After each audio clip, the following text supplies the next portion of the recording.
ನಮಸ್ಕಾರ, ಇದು ಸುವರ್ಣ ನ್ಯೂಸ್. ನಾನು ನವಿತಾ ಜೈನ್. ಮಾಡಿದ್ದು ಮಾತ್ರ ಮೋಸದ ಕೆಲಸ, ವಾದ ಮಾಡ್ತಾ ಇರೋದು ಮಾತ್ರ ಸಾಚಾತನ. ವಿಚಾರಣೆಯನ್ನು ನಡೆಸಲು ಬಂದಂತಹ ಪೊಲೀಸರಿಗೆ ಈತ ಆವಾಜ್ ಅನ್ನ ಹಾಕಿದ್ದಾನೆ. ಪೊಲೀಸರಿಗೆ ಒಂದ್ ಕೈ ನೋಡ್ಕೋತೀನಿ ಅಂತ ಶಿವಪಾಲ್ ಅನ್ನುವ ಆರೋಪಿ ಈಗ ಧಮಕಿಯನ್ನ ಹಾಕಿದ್ದಾನೆ. ದೂರು ನೀಡಿದವರಿಗೆ ಹಾಗೂ ನಜರಾಬಾದ್ ಪೊಲೀಸರಿಗೆ ಠಾಣೆಯಲ್ಲೇ ಆವಾಜ್ ಹಾಕಿದ್ದಾನೆ. ಈಗಾಗಲೇ ಬಾರ್ ಮಾಲೀಕನಿಗೆ ಮೋಸ ಮಾಡಿದ್ದಾನೆ ಈ ಒಂದು ಕಾರ್ಮಿಕ. ಆದ್ರೆ ಹಣ ಪಡೆದವನನ್ನ ವಿಚಾರಣೆ ಮಾಡಲು ಹೋದ್ರೆ ಪೊಲೀಸರಿಗೆ ಈತ ಆವಾಜ್ ಅನ್ನ ಹಾಕ್ತಾನೆ. ಪೊಲೀಸರಿಗೆ ಒಂದ್ ಕೈ ನೋಡ್ಕೋತೀನಿ ಅಂತ ಆತ ಧಮಕಿ ಬೇರೆ ಹಾಕ್ತಾನೆ. ದೂರು ನೀಡಿದವರಿಗೆ ಹಾಗೂ ನಜರಾಬಾದ್ ಪೊಲೀಸರಿಗೆ ಠಾಣೆಯಲ್ಲೇ ಈತ ಈ ರೀತಿಯಾಗಿ ಆವಾಜ್ ಹಾಕಿದ್ದಾನೆ.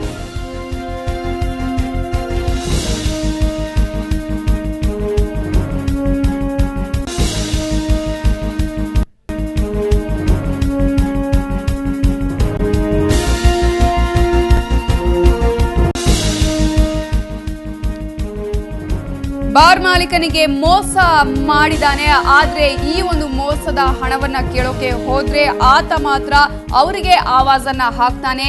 ಮಾಡಿದ್ದು ಮೋಸದ ಕೆಲಸ ಆದ್ರೂ ಕೂಡ ಆತ ವಾದ ಮಾಡ್ತಾ ಇರೋದು ಮಾತ್ರ ಸಾಚಾತನದ ರೀತಿಯಾಗಿದೆ. ಯಾಕಂದ್ರೆ ವಿಚಾರಣೆ ನಡೆಸಲು ಬಂದಂತಹ ಪೊಲೀಸರಿಗೆ ಆತ ಆವಾಜನ್ನ ಹಾಕಿರುವಂತದ್ದು. ಪೊಲೀಸರಿಗೆ ಕೂಡ ಒಂದ್ ಕೈನ ನೋಡ್ಕೋತೀನಿ ಅಂತ ಧಮಕಿ ಬೇರೆ ಹಾಕಿದ್ದಾನೆ. ಈತನನ್ನ ಶಿವಪಾಲ್ ಅಂತ ಗುರುತಿಸಲಾಗಿದೆ. ಈತ ಬಾರ್ನಲ್ಲಿ ಕೆಲಸ ಮಾಡ್ತಾ ಇದ್ದ. ಆದ್ರೆ ಬಾರ್ ಮಾಲೀಕನಿಗೆ ಈತ ಮೋಸ ಮಾಡಿದ್ದಾನೆ.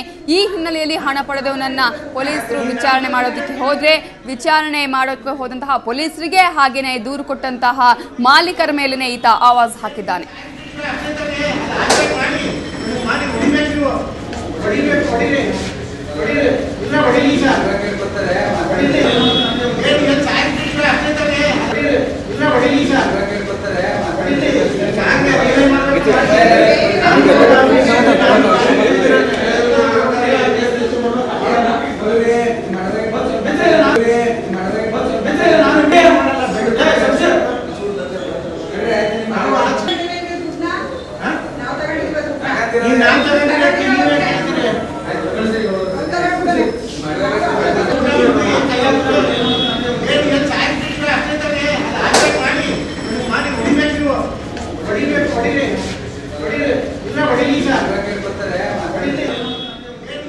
ಈ ಬಗ್ಗೆ ಮಾತನಾಡೋದಕ್ಕೆ ನಮ್ಮ ರಿಪೋರ್ಟರ್ ರವಿ ಪಾಂಡವಪುರ ಈಗ ಫೋನ್ ಸಂಪರ್ಕದಲ್ಲಿದ್ದಾರೆ. ರವಿ, ಒಂದ್ ಕಡೆ ಮಾಡಿದ್ದು ಮೋಸ, ಇನ್ನೊಂದ್ ಕಡೆ ಕೇಳೋಕೆ ಹೋದ್ರೆ ಅವ್ರಿಗೆ ಆವಾಜ್ ಹಾಕ್ತಾನೆ. ಯಾರೀತ? ಹಾಗೇನೆ ಏನಾಗಿತ್ತ ಆಕ್ಚುಲಿ? ಯಾವಾಗ ಈತ ಈ ರೀತಿಯಾದಂತಹ ಮೋಸ ಮಾಡಿರೋದು? ಮೈಸೂರಿನಲ್ಲೊಬ್ಬ ಅವಿನಾತಿ ಕಳ್ಳ ಉಂಡ ಮನೆಗೆ ದ್ರೋಹನ ಬಗೆದಿದ್ದಾನೆ. ಈತ ಬಾರ್ ಮಾಲೀಕ ಆಗಿರುವಂತಹ ಪುಟ್ಟಸ್ವಾಮಿ ಅವರಿಗೆ ವಂಚಿಸಿದ್ದಾನೆ.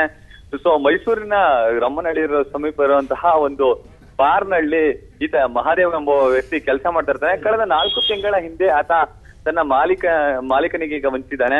ಏನಪ್ಪಾ ಅಂದ್ರೆ ಕೆಲಸವನ್ನ ಬಿಡುವ ಮುನ್ನ ಆತ ಮಾಲೀಕನ ಬಳಿ ಇದ್ದ ಖಾಲಿ ಚೆಕ್ ಅನ್ನ ಪಡೆದಿದ್ದಾನೆ. ಬಳಿಕ ಆತ ಶಿವಪಾಲ್ ಎಂಬುವರ ಹೆಸರಿಗೆ 11,50,000 ರೂಗಳಿಗೆ ಚೆಕ್ ಅನ್ನ ಹಾಕಿರ್ತಾನೆ. ಬಳಿಕ ಹಣವನ್ನ ಡ್ರಾ ಮಾಡಿ 8,50,000 ರೂಪಾಯಿನ ತಾನಿಟ್ಕೊಂಡು 3 ಲಕ್ಷ ರೂಪಾಯಿಗಳನ್ನ ಶಿವಪಾಲ್ ನೀಡಿರ್ತಾನೆ.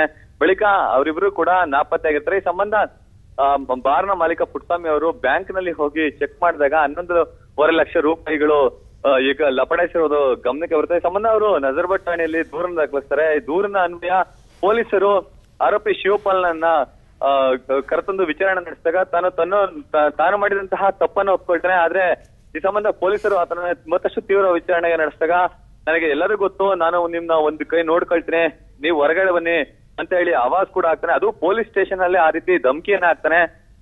ನಾನೇನು ತಪ್ಪೇ ಮಾಡಿಲ್ಲ, ಈ ರೀತಿ ಕೃತ್ಯ ನಡೆಸಿದ್ದು ಮಹಾದೇವ್, ಹಾಗಾಗಿ ಅವನನ್ನ ತಂದು ವಿಚಾರಣೆ ನಡೆಸಬೇಕು ಅಂತ ಹೇಳಿ ಆತ ತನ್ನ ವಾದವನ್ನ ಮಂಡಿಸ್ತಾನೆ. Okay, thank you Ravi.